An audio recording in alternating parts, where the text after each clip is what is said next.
Hold on, guys.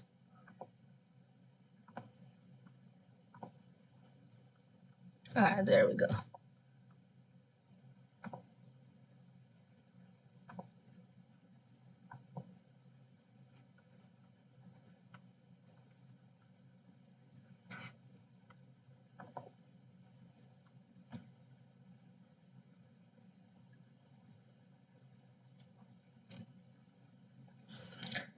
Alright, guys, today we will be doing measurements, lesson 1 and 2. So, as a basic introduction to start the lesson, we're going to begin learning about length and distance. These are very important concepts. So, before we begin, I want to start by going over the different metric systems used in many different countries. So, the two main systems of measurement are the US customary and metric systems. In the following lessons, we'll be learning from both systems as it is valuable to be knowledgeable in both. And just by taking a brief glance here, we can see that the US customary system includes ounces, pounds, and the metric system includes grams, kilograms, and centimeters. So our first lesson will be about length and distance. And length is the definition of length is basically the measurement of something from end to end. We'll be going into a little more detail about that. So before we actually begin learning, let's start off by going over some vocab that's important for the lesson. Our first vocab word is distance. The definition of distance is the amount of space between two things or people. They can be represented by different units. And units, what are even units? So units are actually standardized and accepted references used to measure the physical extent, size, or distance between 2 points. So as you can see here on my screen, there is a standard ruler. And you might see numbers on this. These are centimeters and inches, and they are very common units of measurement. They can both be found on a standard ruler, and inches are bigger than centimeters. So one of these inches right here is equivalent to 2.54 or about 2.5 of these centimeters on the bottom. On a standard ruler, there are 12-inch spaces and 30-centimeter spaces. And this can be easy to see because they're marked by their numbers, so 12 inches and 30 centimeters. So now we can dive a little bit deep into the smallest unit of measurement on a standard ruler. If you look close enough, you will notice little lines in between the centimeter lines. Let's go back to our big ruler. If you look very closely, between these centimeter lines, there are very small lines. So these lines are called millimeters, and they are the smallest unit of measurement on a standard ruler. On the centimeter side, in between the 0 and the 1, there are 10 millimeter spaces. This means that 1 millimeter is 1/10 or 0.1 of a centimeter. Let's watch a little video to understand more about this. Credits to Math Antics for the video, and in this video we'll learn more about measuring length with rulers.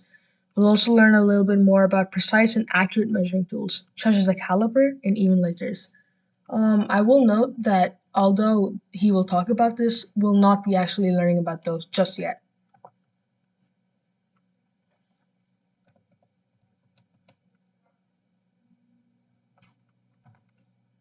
Ask questions.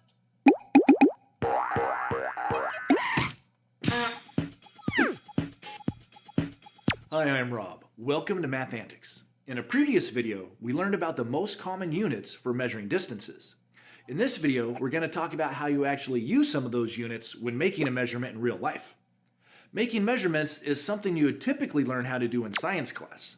But since measurement uses math to get the job done, it's often taught in math class too. So here we go. Suppose we're given an object, like this pencil, and we're asked to measure its length in centimeters. To do that, we need some method or device that will tell us how many centimeters long the pencil is. Remembering that a centimeter is roughly the width of a pinky finger, I could just use my finger as that device and see how many finger widths it takes to get from one end of the pencil to the other, but something a little more accurate would be nice. And that's where a ruler comes in handy.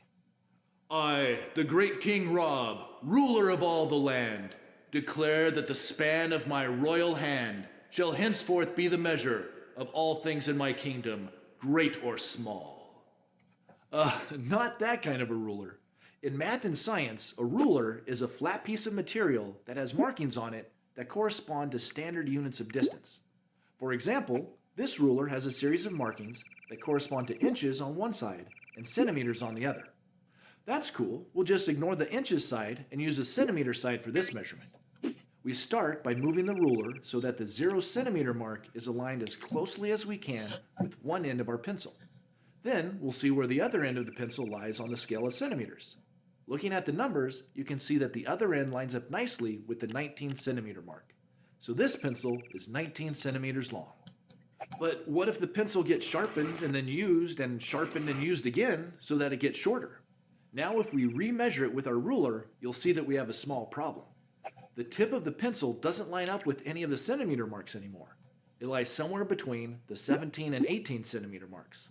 We could just say that it's between 17 and 18 centimeters long, but it would be nice if we could be a little more accurate than that. Being more accurate means making a measurement that is closer to the true value. Fortunately, most rulers divide the space between each centimeter mark into 10 equal parts that represent millimeters, which are exactly 1/10 of a centimeter. Because the millimeter marks are so much smaller, they don't have numbers on them. But if you look closely, you'll be able to count that there are 9 smaller lines that divide the centimeter into 10 equal parts. The middle of these 9 lines is usually a little longer than the rest so that it's easier to tell where the halfway point is. Using these subdivision marks, we can get a more accurate measurement of the length of our sharpened pencil. Do you see how the pencil's tip almost lines up with the third subdivision line that comes right after the 17 centimeter mark? That means that the length of the pencil is 17 centimeters plus 3 millimeters, or 17.3 centimeters. Well, that's a pretty close measurement, but remember the tip of the pencil didn't line up exactly with the third subdivision line. It went just a little bit past it. Our ruler doesn't have markings smaller than a millimeter, so it will be hard for us to make a measurement more accurate than that, but we could make an estimate. For example, it looks like the pencil tip goes past the 3 millimeter mark by a very small amount, maybe just 1/10 of a millimeter. So we could estimate that its length is closer to 17.31 centimeters. If you really did need a more accurate measurement, you'd need to use a better measurement device that could provide that level of accuracy. For example, calipers and micrometers are devices that can measure distances as accurate as 1/10 or even 100th of a millimeter. And certain measurement techniques using lasers can achieve even higher accuracies, down to extremely small units like nanometers. Those more advanced types of measurements are beyond the scope of this video, but hopefully they'll help you realize something fundamental about the nature of measurement. You can't measure the exact value of something. There's always a limit to the accuracy you can achieve based on your measurement device. Accuracy is basically how close a measured value is to the true value. And in measurement, the idea is to get as close as possible, or at least as close as you need for your purposes. Luckily, I didn't really need to know the length of this pencil down to the nearest 1/10 of a millimeter. In fact, I didn't really need to know its length at all, since I'm just going to write with it. Okay, now that you understand what accuracy is, and we've made a measurement that was accurate to the nearest centimeter, as well as one that was accurate to the nearest millimeter, let's try making a measurement with the non-metric side of our ruler, which measures inches. Suppose we want to know the length of this toothbrush in inches. To measure that, we first line up one end of the toothbrush with the start of the inches scale on the ruler, which represents 0 inches. Then we see where the other end of the toothbrush lies on that scale. Notice it's somewhere between 7 and 8 inches. Can we get a more accurate measurement than that? Yep. Fortunately, as was the case with centimeters on the other side of the ruler, inches are usually subdivided into fractions of an inch also. On this particular ruler, each inch is subdivided into 8 equal parts. That means our toothbrush is not quite as long as 7 3/8 of an inch, but it's a little longer than 7 2/8 of an inch, which would be equivalent to 7 1/4 inches. Whoa, whoa, whoa! What are you talking about with all these fractions? I thought this video was about measurement, not fractions. Well, yes, but when things don't line up exactly with a particular unit, to get more accuracy, you need to use fractions of that unit. The metric system makes that look easy because things are always divided by 10, so the fractions match up really nicely with our base 10 decimal system. But English or American units have traditionally been divided up differently, so the fractions you use for them are a little bit trickier. So, you're saying this is all America's fault? Well, America didn't invent the system, it's just a traditional system of units that goes way back in history to the days of monarchies. So, I guess it's probably some king's fault.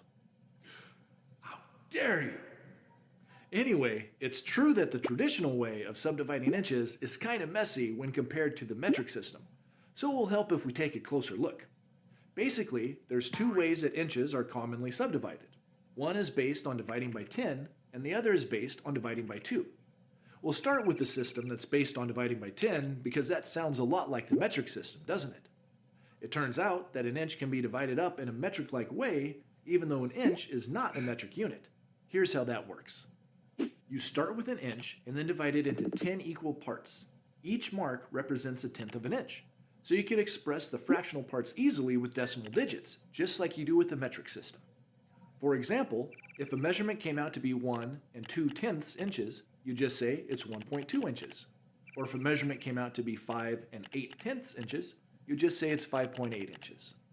And when you need more accuracy, you can keep subdividing by 10, so that you'd get hundredths of an inch, thousandths of an inch, 10,000ths of an inch, and so on. This way of dividing up inches is commonly used in American engineering since it has many of the benefits of the metric system, even though it's based on inches. The other way of dividing up inches, which is still commonly used in American construction, is to divide them up by 2. Here's how that system works. You start with an inch and then divide it into 2 equal parts. That means you can now measure to an accuracy of half an inch. Then you divide those half inches by 2, so you can measure to an accuracy of a quarter of an inch. Then you divide those quarter inches by 2, so you can measure to an accuracy of an eighth of an inch. And you keep going like that. Dividing by 2 again lets you measure to an accuracy of a 16th of an inch. And dividing by 2 again lets you measure to an accuracy of a 32nd of an inch, and so on. The bases of these fractional parts of an inch are all different, but they're all powers of 2. It's actually a really logical system if you think about it. But it has the disadvantage that it's harder to convert to decimal values when you need them.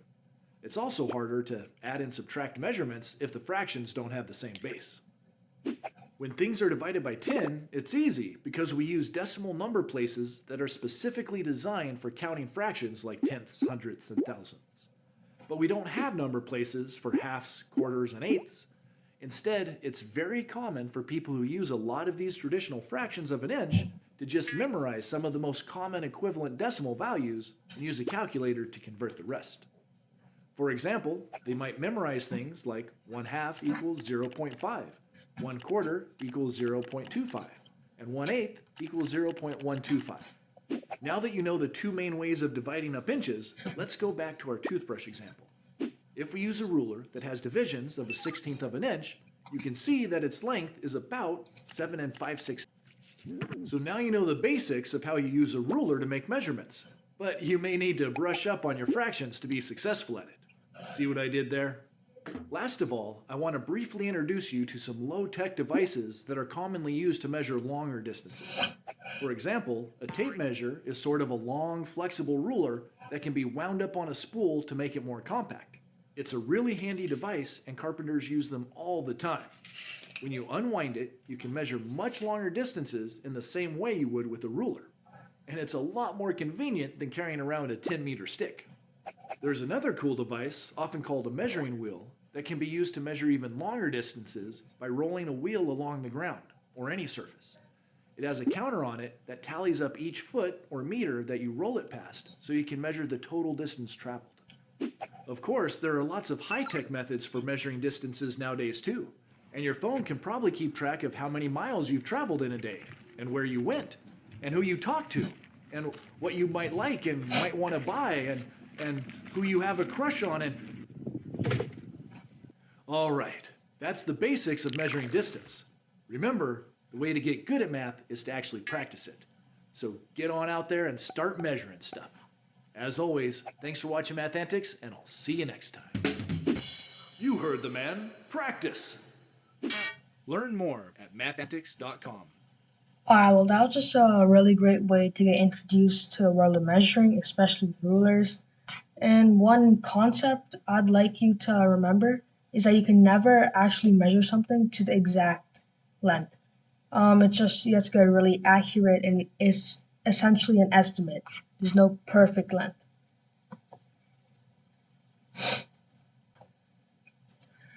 Okay, before we go on to our practice problems, let me just say some important things to remember when measuring objects. So, when measuring objects, you must make sure that you are on the right side of units that you want. For example, let's say you want to measure an eraser in centimeters, but you use the inches side. If you use the inches side to measure something you want in centimeters, you will get a very different answer from what you want. It's not necessarily wrong because it's still correct on the inches part. But for example, let's say you were on a test and the question specifically asked you to measure an object in centimeters. If you wrote in inches, it's technically not wrong, but by the directions it will be. So it's always important to remember that. Also, when aligning the object, you always want to start at the zero. If there's no zero, you always want to start from the first tick or line that you see on the corresponding side. For example, if you go back to a ruler, you see how there is no zero on the inside? Although there is a small tick, so you want to line up the start of your object at that. On the centimeters, on the other hand, there is a zero, and you just start at the tick near the zero. There are some helpful tips to remember when measuring objects. So, our first practice question. We're asked to find the length of this toothbrush in inches. So let's take this in chronological order, or sequential order. We know that the length is somewhere in between 2 and 3 inches. 2 and 3, and the end of it lies somewhere in beneath. We also know that it is less than 2.5 inches long. Remember, in the video, he told us that on the ruler, there is a longer line than all the others to signify a halfway mark. This line right here is a halfway mark, so it's 2.5 inches. That means the toothbrush is in between 2 and 2.5 inches long. And because the distance between each inch marker is 16 ticks, you just start from the line after a 2 and count until you reach the end of the toothbrush. So 1, 2, 3, 4, 5, 6. So it took us 6 ticks to get till the end of the toothbrush. That's 6 out of 16. So remember, we add the 2, and our final length of the toothbrush is 2 and 6/16, which in decimal form is approximately 2.375 inches. So let's move on to this pencil, which is a little longer than our toothbrush. So we can use the same process that we used in practice problem 1, except speed it up a bit. There are some unnecessary parts that we can remove now, since we grasp a basic concept of the idea. So first, we can still identify the whole numbers that the pencil's end is in between, 4 and 5. Remember that each inch marker has 16 lines. So after we start at the tick of the 1, it's 1, 2, and 3 ticks till we get to the end of the pencil. That means you can turn that into a fraction, 3 over 16.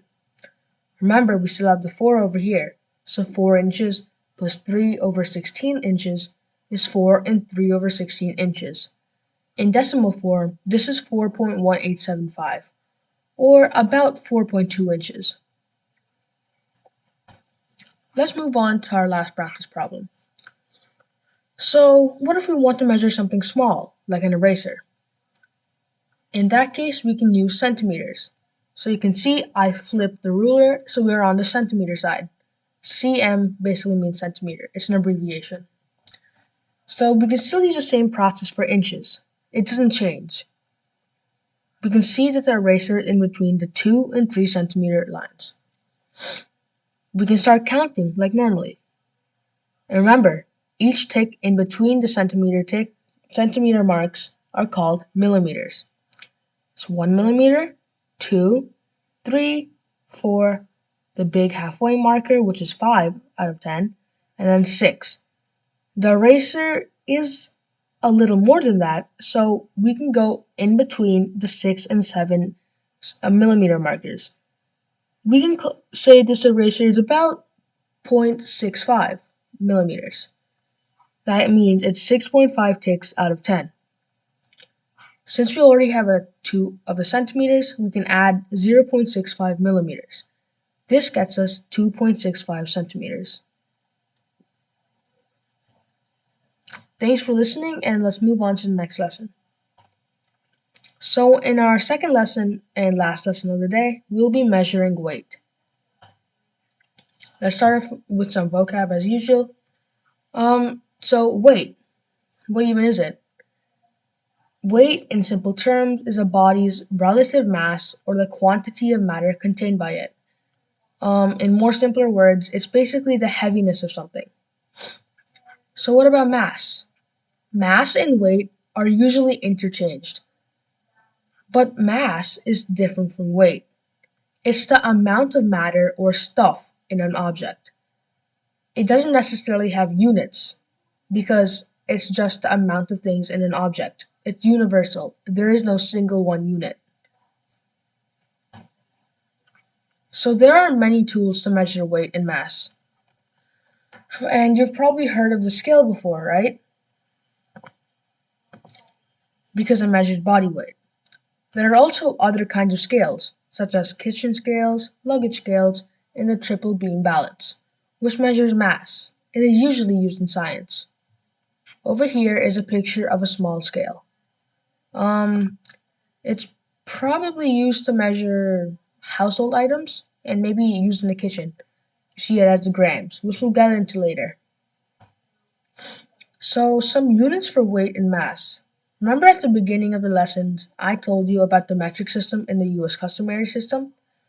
Well, they both actually use different types of units to measure weight and mass. Let's start off with the metric system. In the metric system, the common units for weight and mass are grams and kilograms. 1 kilogram is equivalent to 1,000 grams. So obviously, a kilogram is much, much larger than 1 gram. So what about the US customary system?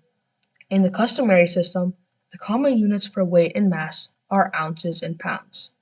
There are 16 ounces in 1 pound. So like we saw in the metric system, a pound is greater than an ounce. And I put this little symbol, I put this little symbol here because different countries use different systems. The metric system, though, is valued all over the world, and a lot of people know about it. It's actually used by a majority of the countries. The US customary system is only used mainly by only a couple countries, the United States included. That's why the United States, is included in the name.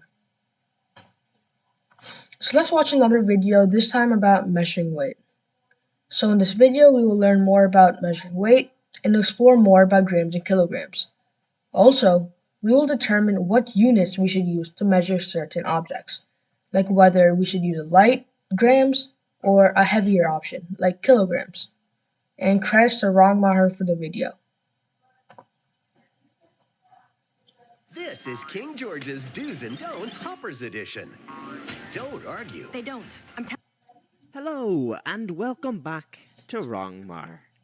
In today's maths lesson, we're taking a look at weight for the first time. Our goal for today is to read and recognize the units of weight that we use most often. But first, what is weight? What are we measuring when we're measuring weight? Pause the video and write down an answer. Well, when we are finding the weight of something, we're finding out how heavy or light it is. Last week, we looked at a different measurement, length, and we found out that we use centimeters, meters, and kilometers to measure length. But what units of measurement do we use when we're measuring weight? Can you pause the video and see if you can figure out what the two most common units of weight are? Pause the video and write them down. Well, when we are measuring weight, we use the measurements of grams and kilograms. We use grams if we are measuring things that are light, and we use kilograms if we are measuring things that are heavy. There is a short way of writing grams and kilograms, just like there was a short way of writing meters by writing M and kilometers by writing km. Can you pause the video and write down what the short way of writing grams and kilograms are? Pause the video and give it a try. Well, the short way to write grams is by writing G, and the short way of writing kilograms is kg. Remember we said we use grams for lighter objects and kilograms for heavier? Well, how many grams do you think there are in 1 kilogram? If you're very sharp, you might notice that little word kilo before the word gram in our bigger unit. And if you can remember from last week's lessons on length, we saw that word kilo there as well. So that might help you figure it out. Pause the video and write down how many grams there are in a kilogram. Well, did you get it right?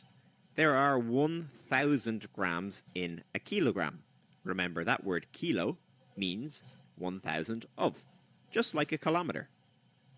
If you want to feel how heavy 1 kilogram is, maybe check in your presses to see if you have a bag of sugar that looks like this. These are usually 1 kilogram heavy, so you can feel it in your hand and see roughly how heavy a kilo is. Okay, now that we know that there's 2 different units of measuring weight, one for lighter objects, one for heavier objects, it's time to do a little practice. I'm going to show you an item that we want to weigh. I need you to decide whether we would use grams or kilograms to weigh it. You ready? Okay, here's your first item we want to weigh. Would we use grams or kilograms to weigh this elephant? Pause the video and write down your answer. Well, of course, to weigh something as heavy as an elephant, we would use kilograms, the bigger unit of measure. Next one, this cupcake. Would we use grams or kilograms to weigh this cupcake? Pause the video and write down your answer. Well, cupcakes are quite light, so we would use grams to measure this cupcake. Next picture, this moped or scooter. Would we use kilograms or grams to weigh this moped? Pause video and write down your answer. Well, we would definitely use kilograms for the scooter because it's quite heavy. What about this box of cereal? Would we use grams or kilograms to measure a box of cereal? Pause the video and write down your answer. Well, you might have even seen this before. On the side of your box, it usually tells you that it weighs 500 grams. So we would use grams to measure the cereal box. And one last one. How about this hat? Do you think we would use grams or kilograms to measure this hat? Well, we would certainly use grams to measure the hat because, again, if it was kilograms, it would squish you down into the ground for being so heavy. It's really useful to have different units of measurement, such as grams and kilograms, because then we can use them for weighing different objects. And boy, do we use them a lot. Weight is used every day in a huge variety of different places and jobs. Can you think of at least 3 different places or activities where you would need to be able to use weight? Pause the video and write down those 3 different answers. weight pops up in all kinds of weird and unusual places in the real world. One place where you've probably seen weight before, or if you haven't already, you definitely will once you start doing this, is in the kitchen. Weight is in every single baking recipe, from cookies to fancy wedding cakes, and it's used an awful lot when we're cooking food as well, like weighing out how much rice you're going to need, or weighing out how much vegetables you need to cut up for a big soup. Another place where weight is used an awful lot is in sports, especially in Olympic sports. You might have heard the terms heavyweight or lightweight in boxing. In boxing, people who weigh the same amount box against each other. So a really light person is not going to box against a really heavy person. Another sport where weight is absolutely crucial is weightlifting. In weightlifting, it's a competition to see who can lift up the heaviest load above their head. Of course, this would be impossible if they couldn't actually weigh. But even if you don't like baking and you're not interested in Olympic sports, weight still affects you in normal ways. If anybody has ever been to the airport before, you know that one of the most nerve-wracking things is when they weigh your bag to see if you've put in too much stuff. So again, even if you're just going on holidays, you're going to need to be able to understand weight. I'm going to send you off to do a bit of exploring weight by yourself at home. When you're ready, you can try the practice activities down below. Our wall for today was to be able to read and recognize the units of weight, grams and kilograms. Can you do that now? If you can, you're ready to try the practice activities below. If not, have another watch of the video. That's all we have time for today. Until next time, take care. Alright, well that was a nice video to explore a bit more about grams and kilograms and when to use them. Now let's apply this in real world. So our first practice question. Let's practice our new skills, both by the lesson and the video, by seeing what unit would be best to measure these items. Alright, so we have grams or kilograms for this notebook here. So notebooks are relatively light and we can carry them with one hand. Therefore, we would most likely use grams, right, for notebooks. So now let's choose between 25 grams or 150 grams. For reference, 25 grams is a little more than a paperclip, and you can see this notebook weighs a lot more than a paperclip. Therefore, let's choose 150 grams. So now the suitcase. Grams or kilograms. Now a suitcase is pretty heavy. It takes a lot of force to lift it up onto the airplane or a baggage tray. Therefore, the answer is kilograms. Of course, it can be listed in grams, but it will take a lot of numbers. Kilograms is easier because it takes less numbers and is easier to read in certain situations. So now, 1.2 kilograms or 3.8 kilograms. A suitcase weighs heavy, so therefore we would choose 3.8 kilograms. So now, a blue whale. A whale. Grams or kilograms. This question is probably the easiest because a whale, that's a lot of numbers even in kilograms.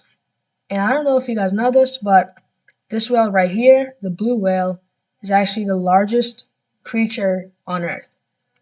So I think it's safe to say it weighs well over 100,000 kgs.